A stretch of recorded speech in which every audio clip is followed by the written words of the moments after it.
네, 빌린 돈을 갚지 않고 폭행까지 한 혐의로 고소당한 로비스트 린다 김이 오는 25일 경찰 조사를 받습니다. 미스코리아 출신 배우 성윤아 씨는 대법원으로부터 성매매 혐의에 대해 무죄 취재 판결을 받았는데요. 지난 한 주간의 사건 사고 소식, 백기종 전 수서경찰서 강력팀장 그리고 노영희 변호사와 함께 짚어보겠습니다. 네, 안녕하세요. 자, 이 린다 김 씨, 자, 이 기억 속의 인물이었는데 좀 오랜만에 이게 뉴스의 중심 화제 인물로 떠올랐습니다. 그렇습니다. 자, 이 폭행에다 이제 사기 혐의까지 제기되고 있는데요. 양측 간의 의견이 아주 첨예하게 좀 맞서고 있는 것 같아요. 그렇습니다. 이 사건의 이제 자초 지정부터 하나하나 풀어보도록 하죠. 자, 먼저 이 고소인의 주장은 뭔가요?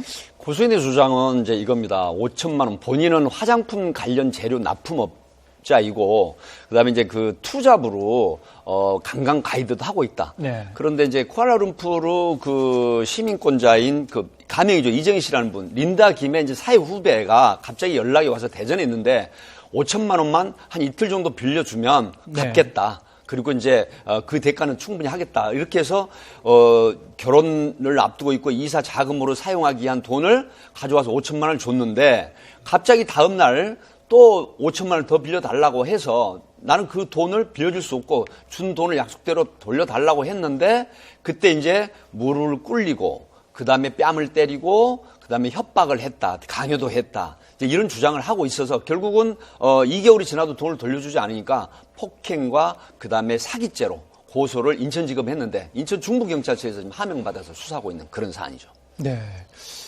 자, 근데 이 린다 김 씨는 혐의를 전면 부인하고 있죠? 네, 그렇습니다. 린다 김 씨의 주장은 본인이 5천만 원을 처음에 빌린 것은 맞지만 이 500만 원이라는 선의자를 떼고 돈을 그 처음에 4,500만 원만 빌린 것이고 네. 그 돈은 본인이 갚기로 한 게 아니고 지인이 갚기로 해서 그 지인과 고소인이 같이 합의한 사항이기 때문에 본인에게는 돈을 받으러 올 이유가 없었다. 그럼에도 불구하고 본인이 호텔에서 쉬고 있는 중에 본인의 친척이라고 프론트에 있는 사람을 속여서 자기 방으로 침입을 해서 이건 주거 침입이다. 네. 그리고 본인이 어깨를 밀친 상황은 있지만 이 사람에게 모욕을 주었다거나 뭐 무릎을 꿇게 하거나 이런 행동을 한 적이 전혀 없다. 네. 이런 주장을 지금 하고 있는 거죠. 예.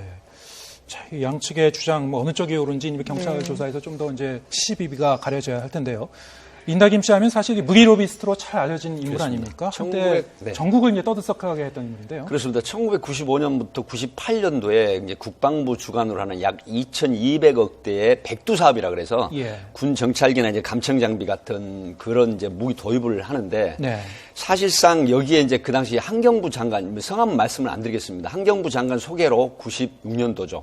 그 당시 국방부 장관을 만나서 그다음에 무기 로비스트로서의 어떤 부정한 일을 하지 않았느냐. 이렇게 돼서 결국은 2000년도에 기소가 됩니다. 그래서 징역 1년형을 1심에 받았다가 항소심에서 집행유예를 받고 미국으로 출국을 했죠. 그런데 그때 이제 바로 연설하는 게 폭로가 되죠. 그게 뭐냐면 미국의 산타바바라의 해변의 아침에 모닝커피의 추억 뭐 이런 얘기인데 그 당시 국방부 장관하고 이제 부적절한 관계가 있었다. 이렇게 돼서 서로 금품이 오가지 않았느냐 하는데 양쪽에서는 금품이 오간 사실 없고 부정한 어떤 로비를 한 사실은 없다. 하지만 많은 일반 국민들은 그렇다고 하면 미국에서 가장 비싼 가격에 팔겠다고 하는 부분을 가장 비싼 가격을 제시했음에도 불구하고 프랑스라든가 다른 이스라엘 국가라든가 이런 데서는 낮은 가격을 제시했는데도 불구하고 그 미국의 회사가 선정이 되는 바람에 여기에 대한 경쟁사에서 의혹을 제기하면서 이게 세상에 밝혀지게 된 아주 화제의 중심 인물이었죠. 네. 자, 근데 이번 사건 같은 경우에는 이제 그 다음 주죠. 25일 이제 린다 김을 경찰이 불러서 이제 조사할 방침입니다. 자, 양측의 이제 쟁점이 이제 좀 가려져야 할 텐데요. 자, 경찰이 조사해서 풀어야 될 쟁점 어떻게 정리해 볼까요? 예, 원래는 23일에 조사하기로 되어 있었다고 하는데 25일날 조사받기로 되어 있죠. 그래서 이번에 지금 폭행하고 사기가 사실 주된 혐의이기 때문에 정말로 린다 김이라는 사람이 돈을 빌리면서 갚을 능력이나 의사가 없이 갚았는지에 대한 그 확인이 제일 필요하겠고요. 두 번째로는 린다 김은 지금 주거 침입 그 피해자인 고소인에 대해서 주거 침입을 주장하고 있기 때문에 정말로 주거 침입이 있었는지 아니면 정당하게 린다 김하고 통화를 하고 투숙객의 손님임을 밝히고 그 방으로 들어온 것인지 또 실질적으로 어깨를 밀치고 무릎을 꿇리는 등의 폭행 혐의가 인정이 될 수 있는지 이런 것들이 좀 확인이 돼야 되겠습니다. 네, 돈을 빌려주게 된 경위 그리고 그렇죠. 호텔방에 어떻게 들어갔는지 그렇습니다. 그리고 실제로 네. 이제 폭행 혐의가 있었는지 폭행을 했는지 안 네네. 했는지 완전히 지금 양측이 엇갈리고 있어요. 네. 자, 어떻게 보시나요? 경찰에서 좀 CCBB가 좀 가려질 수 네, 있을 것 25일 같습니다. 날 출석을 하겠지만 이제 양쪽이 또 변호인 서임이 돼가지고 네. 변호인 대동하에 조사를 하겠지만은 지금 이제 고소인 쪽 주장하고는 굉장히 상반된 주장입니다. 네. 5천만 원을 그대로 전해줬고 그다음에 그 이후에 300만 원을 추가로 더 달라 그래서 줬다. 그리고 이틀이 되기 전에 약속하기 전에 1억 5천을 잃었는데 5천만 원을 더 달라라고 하고 여러 가지 얘기가 나오죠. 그리고 이제 녹취된 전화기 두 번째 집에 소위 방실 침입, 객실 호텔에 객실 침입, 방실 침입했다 그래가지고 이제 피해자다라고 주장하는 부분인데 여기도 지금 프런트에 관련 사람을 조사를 하게 되면 이게 어떤 경로로 그 새벽에 심야에 방실을 들어가게 됐는지 드러날 것이고 그다음에 이정희 씨라는 쿠알라룸푸르의 교민 시민권자라는 그분의 중요한 참고인 진술 이런 것들이 종합적으로 해서 그다음에 최종적으로 결론은 양쪽에 소위 말하면 거짓말 탐지기를 할 가능성이 굉장히 높습니다. 그렇군요. 그렇게 되면 어느 정도 정황상에 누가 진실을 얘기하고 허위를 얘기하는지 드러날 것 같습니다. 그럼 린다 김 씨가 애초에 써줬다는 차용증은 법적인 효력이 있는 겁니까? 네, 기본적으로 본인의 필체가 맞고 네. 본인의 지장인가를 찍었다는 거잖아요. 그러면은 그게 맞다면 실질적으로 그것은 당연히 차용증은 정말 중요한 법적인 처분 문서로서 역할을 합니다. 네. 근데 이제 중요한 것은 그러니까 차용증을 썼지만 그럼에도 불구하고 실제 금액이 오간 것은 그것이 아니다라는 지금 주장이 있기 때문에 실제 얼마가 오갔는지, 그다음 변제된 것이 있는지, 변제 방법이나 이런 것들에서 합의가 됐는지 이런 것들이 이제 부수적으로 판단이 돼야 되는 사안이 되겠죠. 네, 25일 경찰에 나오게 되면 또 이제 네. 뉴스에 이제 화제의 인물로 다시 한번 떠오를 것 같은데요. 네. 그때 한번 어떻게 이제 경찰 조사가 이루어진지 살펴보기로 하고요. 자, 이번에는 미스코리아 출신 배우 성윤아 씨 얘기 해보겠습니다. 자, 이 대법원이 사업가에게 거액을 받고 성관계를 한 혐의로 기소됐던 배우 성윤아 씨에게 200만 원을 선고했었던 원심을 깨고 사건을 수원지법으로 돌려보냈습니다. 대법원이 사건을 원심법원에 돌려보냈다. 이거는 사실상 무죄 취지의 판결이라고 볼 수 있는 거죠? 그렇습니다. 이게 성매매 알선 등에 관한 법률에 의하면은 불특정 한 사람을 대상으로 해서 금품 등을 받을 목적으로 성교행위를 하는 경우에 처벌하도록 되어 있습니다. 네. 근데 지금 상대방으로 지목되어 있는 최 씨라는 분은 사실은 300만 원의 벌금형이 확정이 돼서 이미 납부를 한 상황인데요. 예. 지금 성현아 씨만 혼자 부인하고 있는 상황이었거든요. 근데 대법원에서 이걸 수원지법으로 돌려보냈다라고 하는 것은 불특정인을 상대로 해서 금품 수수를 목적으로 성행위를 한 것이 아니다. 내지는 이 성현아 씨는 진지한 교제를 전제로 해서 이 최 씨라는 분하고 만났을 가능성이 있다. 그 부분에 대한 심리가 좀 더 이루어져야 된다라는 의미로 돌려보낸 것입니다. 예. 자, 근데 이제 성현아 씨 사실 이제 약식 기소기 때문에 벌금형이었는데 그렇습니다.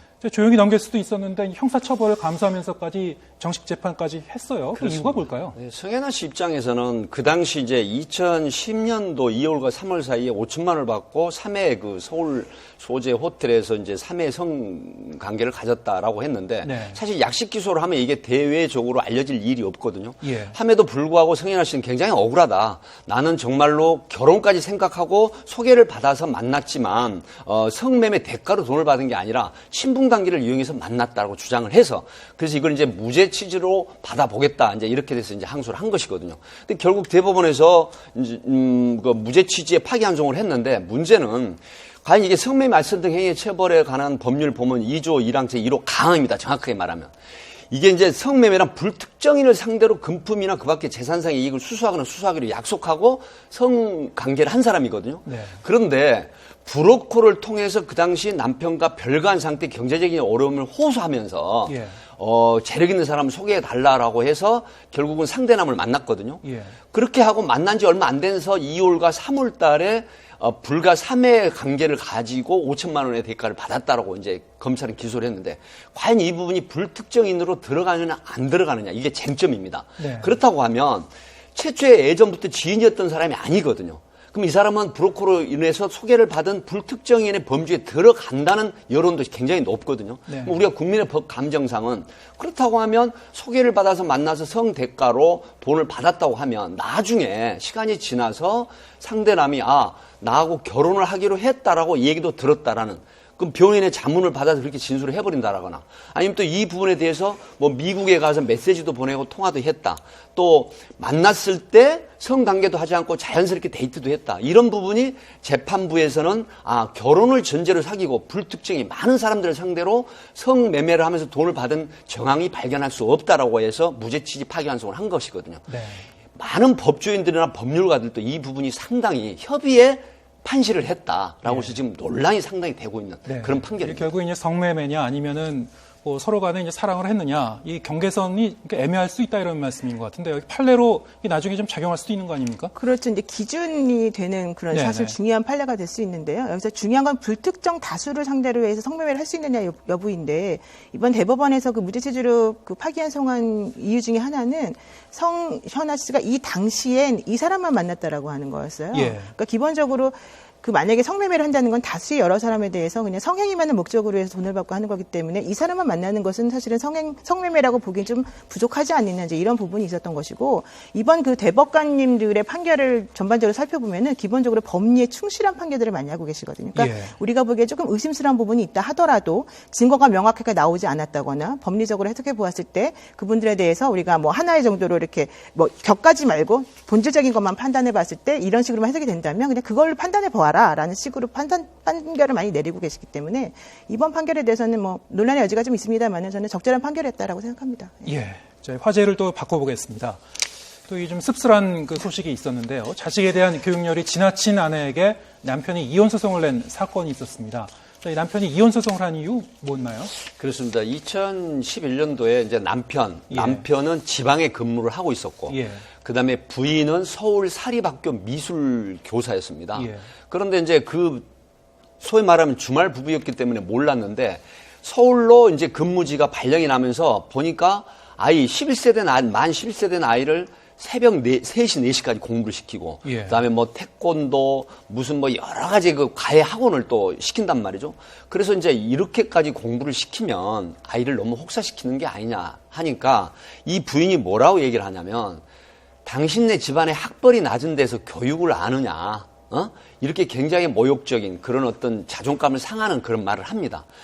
그리고 계속해서 자기 고집대로 교육을 시키니까 이때 2011년도에 이 사안을 알게 됐는데 2013년도에 도저히 결혼 생활을 할 수 없다. 아이를 위해서 또 나를 위해서도 이혼을 하겠다라고 하니까 결국 1심 가정법원에서 남편의 손을 들어줘서 이혼을 해라. 그리고 아이를 위해서도 친권과 양육권을 모두 남편에게 줘라라는 판결이 났는데 지독한 향학열, 스파르타식 교육이 결국은 이런 재판에 남편의 손을 들어준 게 아니냐 해서 지금 화제거리가 되고 있는. 이게 지나친 교육열이 결국에 이제 한 가정이 좀 해체되는 그런 지경까지 이르게 됐는데, 아내 입장도 있었을 것 같아요. 그렇죠. 이제 사실 저희 아이도 초등학교 4학년이어서 이제 5학년 올라갑니다. 이 아이하고 사실은 연령이 같은데요. 이제 엄마 입장에서 보면 좀 안타깝고 답답한 부분이 있어요. 하도 시킬 게 많으니까. 근데 저희 아이도 10시만 되면 잠을 자는데 이 아이는 새벽 3, 4시까지 공부를 했다니 정말 저는 참 놀라움을 금치 못하는데 어쨌든 이제 엄마 입장에서 보자면 결국 이제 아이가 한 명이고 아이를 위해서 자기 모든 걸 다 바쳐가지고 아이를 좀 잘 키워보겠다라고 하는 입장이었겠죠. 이제 그럼에도 불구하고 너무 지나치고 그 과정에서 아이에 대한 학대가 사실은 있었다고 판단이 되어지고 또 상대방이 남편에 대해서 모욕적인 행사를 했기 때문에 뭐 이 판결은 기본적으로는 뭐 당연한 판결이었다라고 판단이 됩니다. 그러니까 이제 부모가 뭐 애를 좀 지나치게 때리거나 밥을 안 주거나 가두거나 이런 것만 학대가 아니고 그렇죠.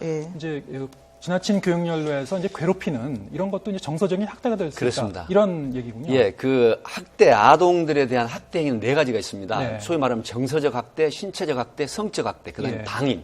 이 4가지가 있는데 이 중에 정서적 학대로 들어가는 것 같습니다. 그래서 새벽 3시, 4시까지 하고 그다음에 쉬는 날도 없이 거의 밤 12시, 1시까지 공부를 하고 또 학교에 갔다 오면 과외를 3개, 4개씩 시키고 그렇다고 하면 남편이 봤을 때 이거는 너무 정서적 학대가 심한 게 아니냐. 그래서 결국은 친권 양육권 포함해서 이혼 소송을 제기를 했는데 남편의 서를 들어준 적절한 판결이라고는 하지만 또 엄마의 입장에서는 아이를 정말 열심히 교육을 시키고 훌륭한 사람을 만들겠다는 그 취지인데 그 부분이 너무 지나친 교육열 때문에 아마 판시를 남편의 손을 들어준 걸로 판단이 됩니다. 근데 아이가 할머니랑 살겠다고 얘기를 했대 그래요. 재판하는 도중에. 그러니까 엄마가 자신에게 이제 약간 그 상스러운 욕을 많이 하고 뭐 돌 이렇게 막 얘기하면서 아이의 되게 그 정신적인 학대와 신체적 학대를 두 가지를 병행해서 했던 것으로 좀 판단이 되어지거든요. 그래서 이런 아이들 같은 경우에는 우리가 지금 눈으로는 보이지 않지만 아이가 받은 상처가 엄청나게 많을 겁니다. 그래서 기본적으로 지금이라도 아이에 대해서 좀 더 적절한 그 조치나 치료가 필요하다고 생각이 들죠. 네, 알겠습니다. 자, 지난주 사건 사고 소식 백기정 전 수서경찰서 강력팀장 그리고 노영희 변호사와 함께 짚어봤습니다. 감사합니다. 고맙습니다.